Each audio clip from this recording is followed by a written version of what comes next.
seu nome, sua idade. Tá. Sim, Maria José, de Lima Rosolém, 77 anos.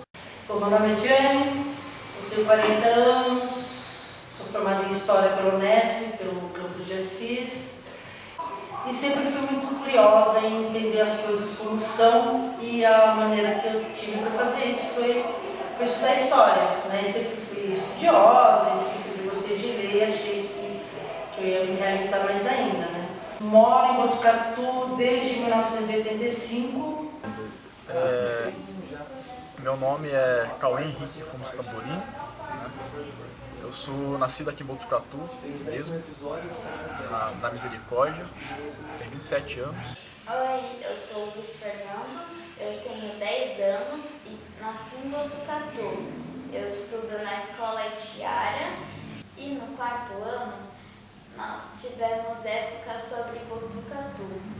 Nós vimos o café amarelo, o lajeado e um monte de coisa. Botucatu, na língua dos tupi, significa bons ares, por causa que aqui sempre tem um ventinho geladinho. E também no alto da serra. Botucatu é a escola de bons ares. E aqui em Botucatu tem boas escolas, muita segurança. Sabe-se que havia presença aqui de pessoas vivendo nessa região durante a pré-história, né? Obviamente que isso aqui era muito atrativo, porque além de ser o clássico que todo mundo catuense já ouviu, de ter um ar puro, né, um ar limpo, a gente tem muitos rios aqui, e isso para a pré-história era um facilitador de sobrevivência, né? Tem registros de eticopestre, tem alguns instrumentos encontrados, mas não se conhece muito a respeito desses povos, né? Acredita-se que fossem povos que eram caçadores e coletores, como de praxe eram os povos da pré-história, né? Os índios aqui dessa região, posso estar enganada, mas se eu não me engano, eram os índios que são chamados de botocudos. São índios que foram muito conhecidos pelos brancos, porque eram aguerridos, eram violentos, que é bastante relativo, né? Porque violentos. E sabe-se também que eles deixaram marcas aqui. Então, por exemplo, aqui mesmo, né? A gente está aqui no Noia conversando, e aqui perto do central tem uma araucária gigantesca. E sabe-se que essa araucária é centenária. E também sabemos que os índios usavam as araucárias como modo de marcar o lugar por onde eles passavam, para ter do que se alimentar. E o caminho do Gabiru era um caminho utilizado, uma rota utilizada por diversos grupos indígenas distintos da América, não só do Brasil, da América, então o negócio é grande mesmo. Então esse caminho do Gabiru, ele cruzava onde temos hoje a cidade de Botucatu, e muito equivalente ao que é a Rua Cruzul, mais ou menos, o que é fantástico também do meu ponto de vista, porque eu sempre fico pensando, nossa, quantos pés não pisaram aqui. Foi um espaço, essa região aqui, que durante muito tempo ficou meio largada, meio a mercê, né? Essa região aqui, por exemplo, durante o início da colonização do Brasil, eu acho que ela nem estava na mão de Portugal, se eu não me engano, ela estava ainda do lado do Tratado de Tordesilhas, ou seja, na mão dos espanhóis. E tem toda aquela história, né, dos bandeirantes, de se expandir o território e ultrapassar aquela linha famigerada do Tratado de Tordesilhas. Mas essa região aqui era uma região bastante empobrecida da colônia, né? Principalmente porque aqui não havia nem metais preciosos, cana-de-açúcar, tentou se plantar aqui na região do que se chamava Capitania de São Vicente, que é hoje o estado de São Paulo, chegou a dar certo uma certa época e depois não ficou mais. Então é uma região que já foi a região mais pobre do Brasil, né? O que os portugueses diziam que se chegava até aqui não se conseguia ir além, então era assim, tipo, ali é o fim do mundo, acabou o mundo, chegou aqui e não tem mais nada. justamente por conta desses índios que viviam nessa região, que eram bastante violentos. Vai se criando rotas de tropeiros, de tropas. Quando se descobriu metais preciosos, especialmente na região de Minas Gerais, isso vai possibilitando que o Brasil se interligue de norte para a região central ali de Minas Gerais, né? Central pensando na costa, e do sul, do norte, nordeste, especialmente na bacia do Rio São Francisco, e lá no sul do Brasil tinha muita criação de gado.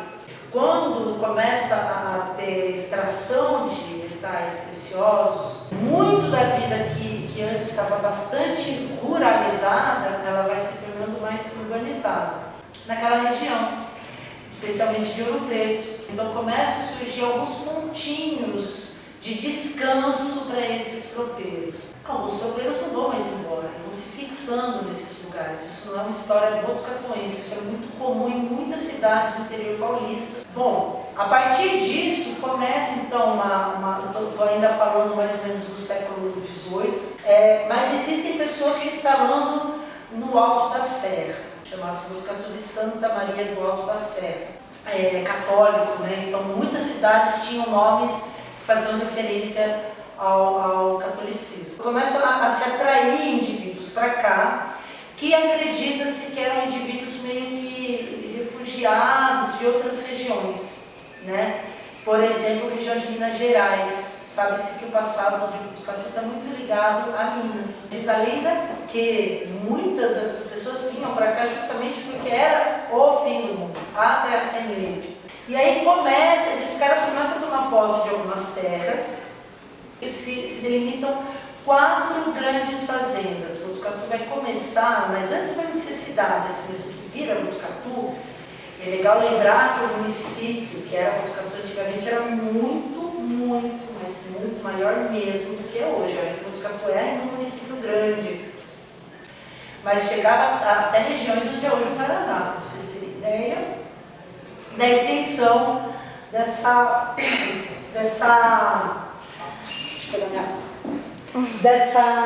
terra.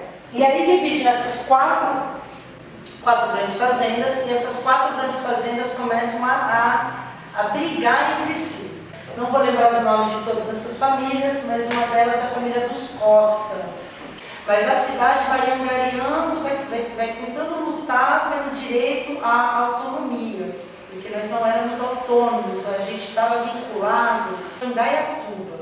Se eu não me engano, éramos parte do município de Indaiatuba. E aí a gente vai gradativamente galgando, por meio de legislação, status, né? Então, primeiro o status de paróquia, depois de vila, e aí gradativamente vai se lutando por esse status.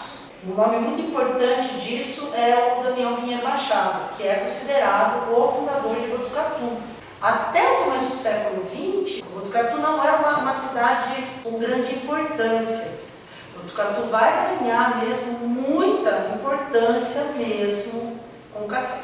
O café amarelo nasceu aqui em Botucatu, porque a terra de Botucatu é diferente do que outras terras. Inegável, a história de Botucatu está toda implicada com a história do café. A gente tem marcas disso ainda hoje muito grandes. Esse prédio que a gente está aqui tem uma placa que indica a fundação desse prédio, quando esse prédio foi inaugurado, no começo do século XX. Então, provavelmente isso aqui onde a gente está conversando foi levantado com o dinheiro do café. No café, Botucatu vai enriquecer muito e vai ganhar visibilidade nacional. Aqui em Botucatu ele marca o início do século XX, 1900 e tanto.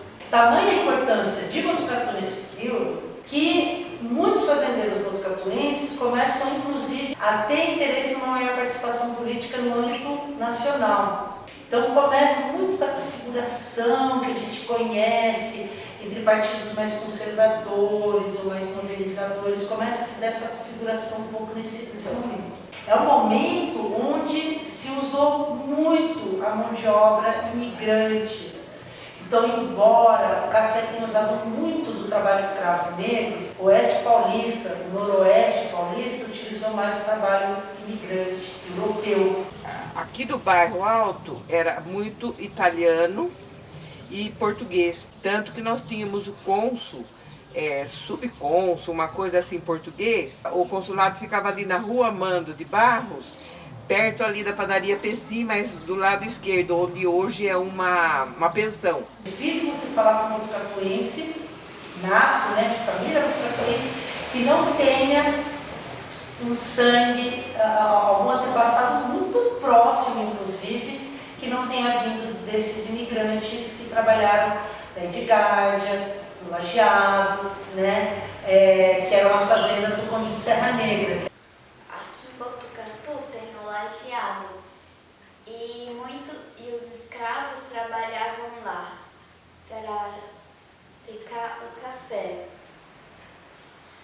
E quando eu fui lá com a minha sala visitar o Museu do Café, eu vi uma laje imensa. Os escravos, eles punham os grãos ali para secar, mas se chovia, eles punham alguma coisa por cima para não molhar. Lá eu vi muitas coisas, eu vi selos, eu vi o que eles usavam para pegar o café. Eu vi um carro de boi, só que não de verdade, uma maquete de carro de boi. E também lá eu vi uma máquina muito grande de café.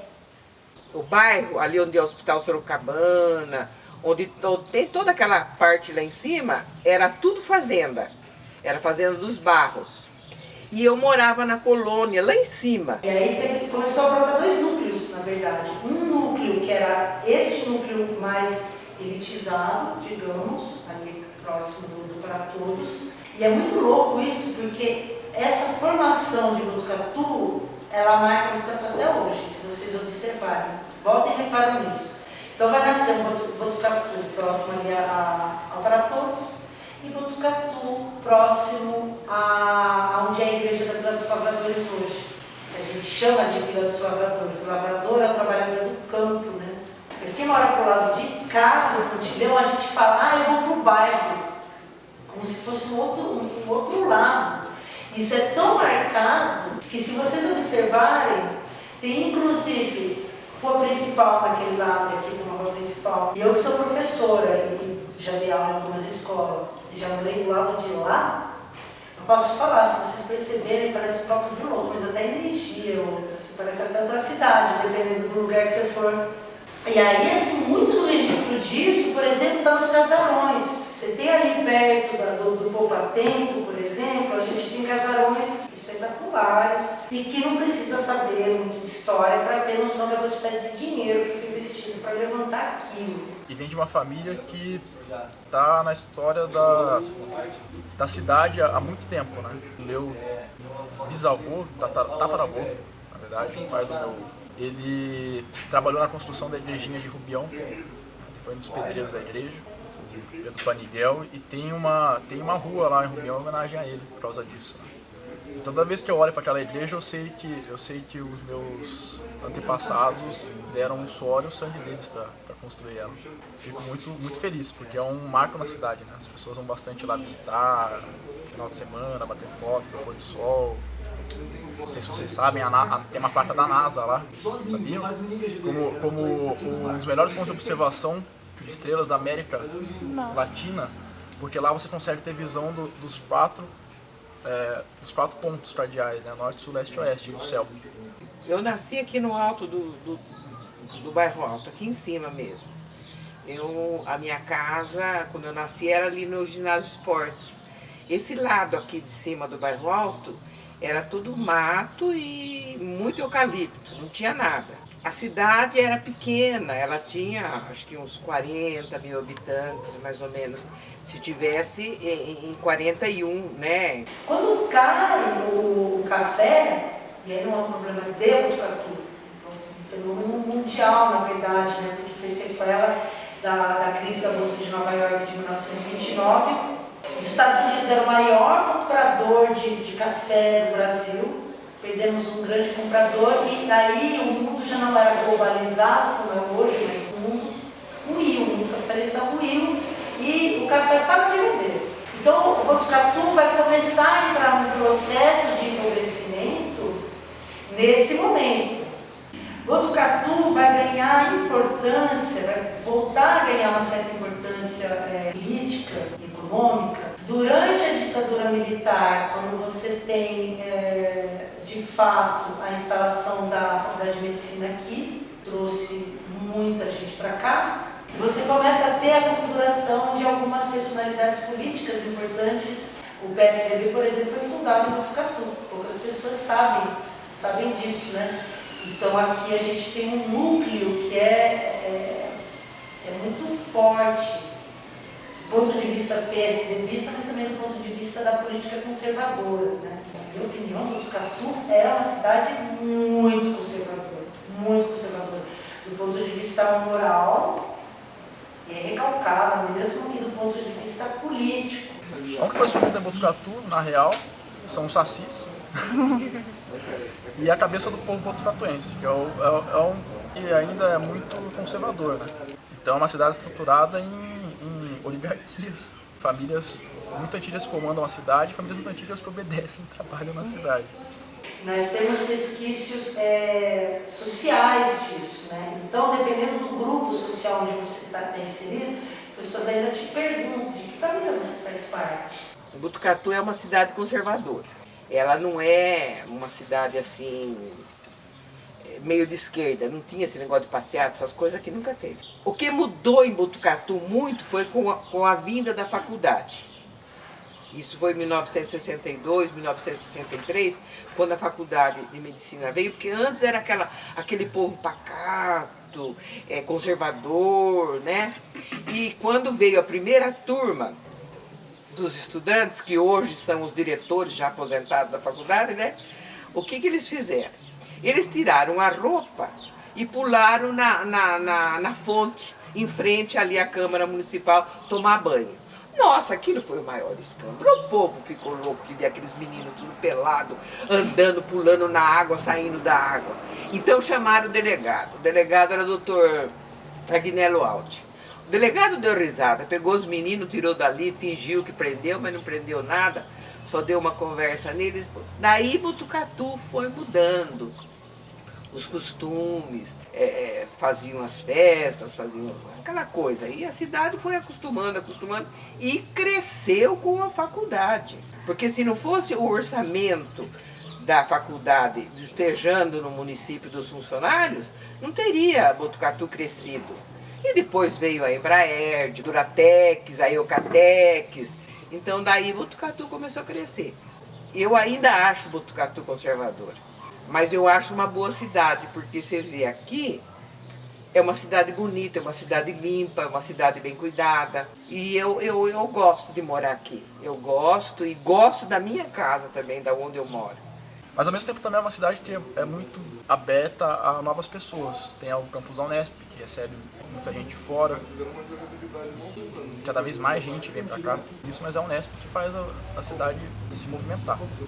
É uma cidade cujas figuras importantes políticas estão muito vinculadas a essa questão ainda indiretamente do café, porque eu estou me referindo a nomes que tinham práticas de coronéis. E minha mãe teve muitos filhos. E minha mãe pôs a gente para trabalhar. Quando a gente completava 6, 7 anos, ela já punha na casa de uma pessoa para trabalhar. Naquele tempo era assim, quase que um trabalho escravo. Ainda, né? Porque quem mandava eram os coronéis. Que era justamente para você comer, para não ter despesa na casa e para ajudar um pouco também ela, né? Isso daí foi a minha infância inteira. Aí a minha mãe foi falar com o Progresso Garcia, que era um antigo vereador de Botucatu, família antiga, e ele me colocou na fábrica de tecido, que é hoje onde é o Colégio Vitória, lá embaixo. Era a indústria Vidigal. Daí eu não queria mais, depois que eu saí do serviço, a fábrica começou para ir embora, começou a querer mandar a gente embora e eu saí. Daí eu fui conseguir trabalhar no escritório como auxiliar de escritório. Então eu cheguei assim, eu sempre fui muito metida, né? Eu cheguei no escritório e o dono do escritório falou assim, a senhora sabe escrever a máquina? Eu falei, eu sei, imagina. Só que um primo meu, um dia antes, ensinou eu pôr o papel na máquina, porque eu nunca tinha visto uma máquina na frente, era aquelas antigas aí. Então eu já sabia pôr o papel, né? Então eu pus o papel direitinho, ele falou assim, pode escrever, copia isso aqui. Então eu comecei, tum, tum, tum, tum, tum, tum, com o dedo e dá o espaço. Ele olhou pra minha cara, deu risada. Aí ele falou assim, tá bom, pode trabalhar aqui, pode trabalhar aqui. Aí quando foi em 1961, eu ia casar, porque eu casei em janeiro de 62, e naquela época mulher não trabalhava assim, mulher casada não trabalhava no comércio. Então eles, por bem, me puseram para trabalhar na prefeitura. E lá na prefeitura eu fui em 61 e fiz carreira até 1984. Quando eu entrei não tinha mulher, então era um preconceito danado. Como eu era mulher, lá eu tinha que trabalhar mais que os homens. Prefeitura funcionava onde é a Câmara Municipal hoje. Daí nós mudamos lá para onde ela é hoje, lá no Correio. E quando eu entrei na Legislativa, eles mandaram eu levar um papel na secretaria, que era lá em cima, na sala, a antessala do gabinete do prefeito. Quando eu entrei na sala, aquela sala bonita, aquela mesa linda, aquele cadeirão, né, bonito, estofado. Eu falei assim, um dia eu vou sentar nessa cadeira. E me vi sentada na cadeira. E sentei na cadeira. Passei pelos prefeitos como Amaral, Plínio Paganini, Joel Espadaro, o Jamil Cury. Todos esses prefeitos eu conheci essa parte política. Botucatu, desde que eu nasci até hoje, mudou muito. Nossa, pouquíssimo tempo, 27 anos, relativamente pouco tempo, apesar de ser um quarto século, né? Um pouco mais de um quarto século, mas mudou pra caramba. Muitos bairros que existem aqui em volta, inclusive o bairro que eu moro, que é perto da base da Nuvem, na época que eu nasci, na época da minha infância, eu lembro que era um pasto. A gente ia lá empinar pipa, a gente ia lá descer morro com caixa de papelão. A cidade também cresceu muito na parte da indústria, do comércio. Do mercado para cima, ali da ponte do mercado, era tudo terra, não tinha casa. Da Capitão Paz de Almeida é um barracão ali onde tem hoje o Tabajara, e era tudo terra. Então, Botucatu era muito, muito pequeno, muito provinciano. Os bois que vinham debaixo da serra atravessavam ali a Capitão Paz de Almeida, descia a cidade toda para poder ir lá para o Matadouro, que é onde é o Matadouro hoje antigo, lá embaixo onde é aquela faculdade, na Paula Vieira. Então os bois vinham aqui da igreja de Santo Antônio, dessa igrejinha aqui, descia toda a Capitão Paz de Almeida e ia lá para o Matadouro. Então tinha as feiras, né? O Mercadão quase não funcionava, não tinha. Mas as feiras, Feira Livre ali na Curuzu era enorme. As festas, as quermesses, o Menino Deus ali, por exemplo, não tinha igreja ainda, era tudo aquele quadradão de terra. Então vinha circo ali, vinha quermesse, a gente se divertia muito ali. Era bonito, porque 7 de setembro, por exemplo, todas as escolas desfilavam, era uma festa.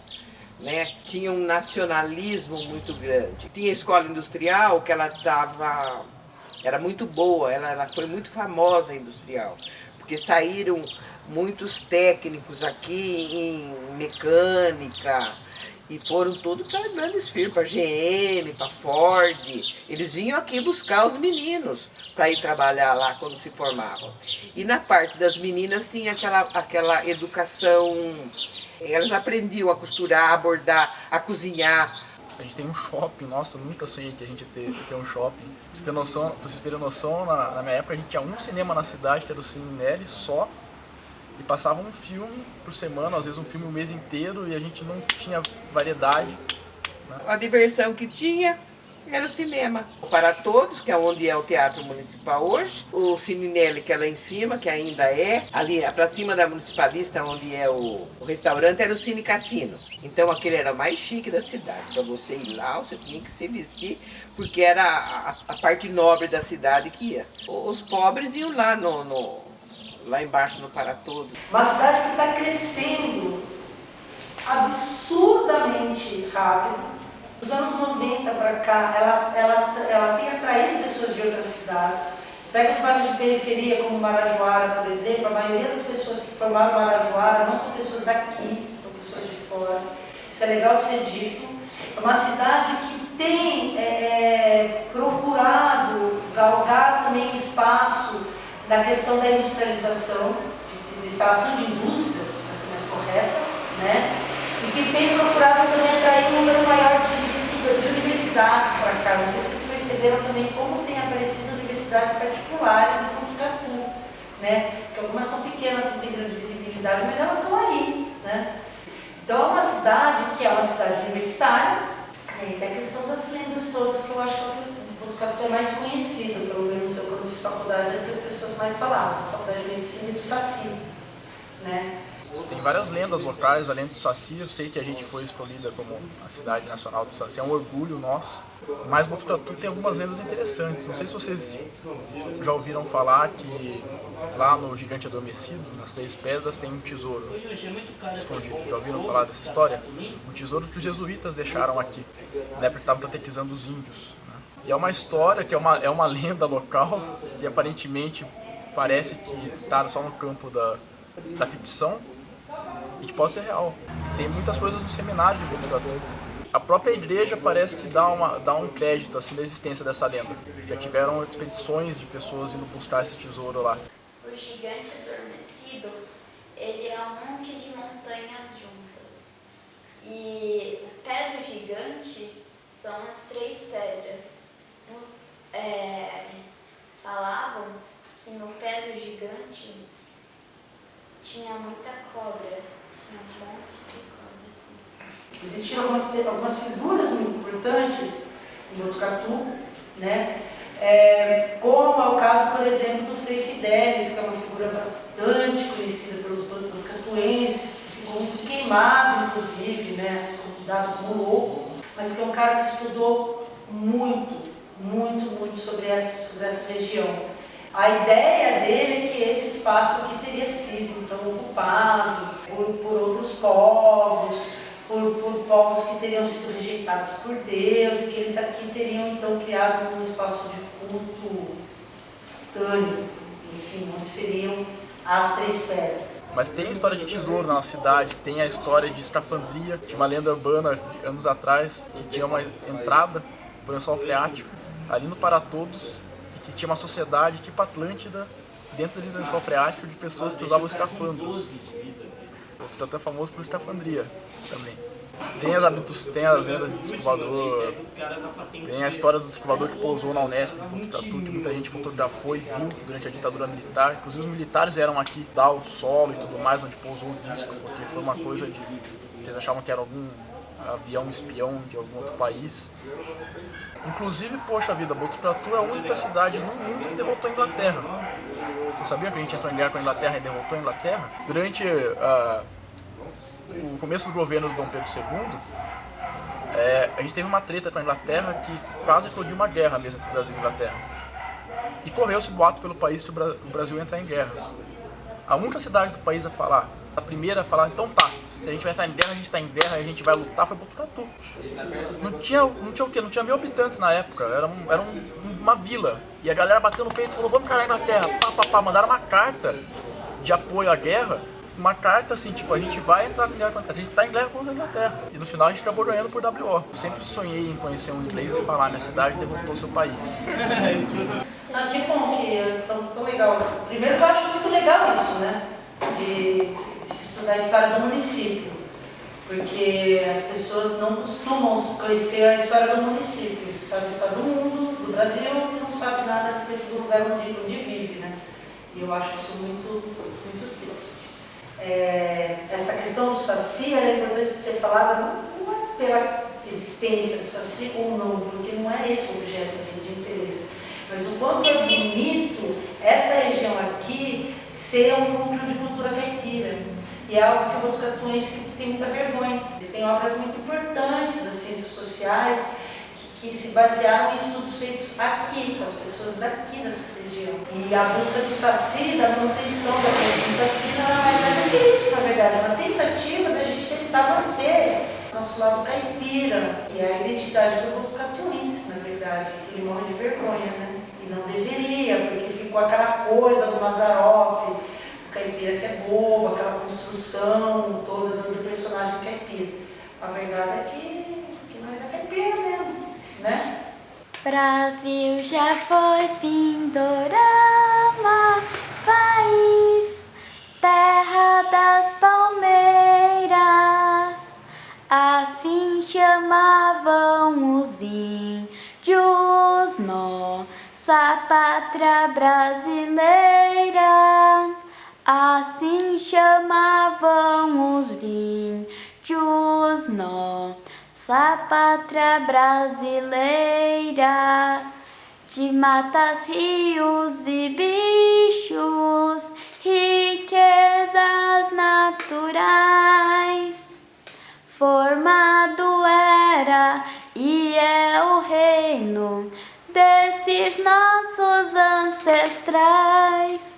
Abaeté, mandioca, paraty, pepipoca, curumim, cupim, tatu, açaí, botucatu, cipó, abacaxi, piratininga, urucumba, urugamba, guarani, tupi, arara, tucano, paca, coivaranha, manduinga, iara, sabia, caramuru, irecê, samambaia, sujarina, capivara, jacaré, guarana, maritaca, emberê, cajuíta, catapara, caipara, sagui, cori, maracujá, ai maracupuaçu, anhembi, piracicaba, jibaia, jundiaí, jatobá.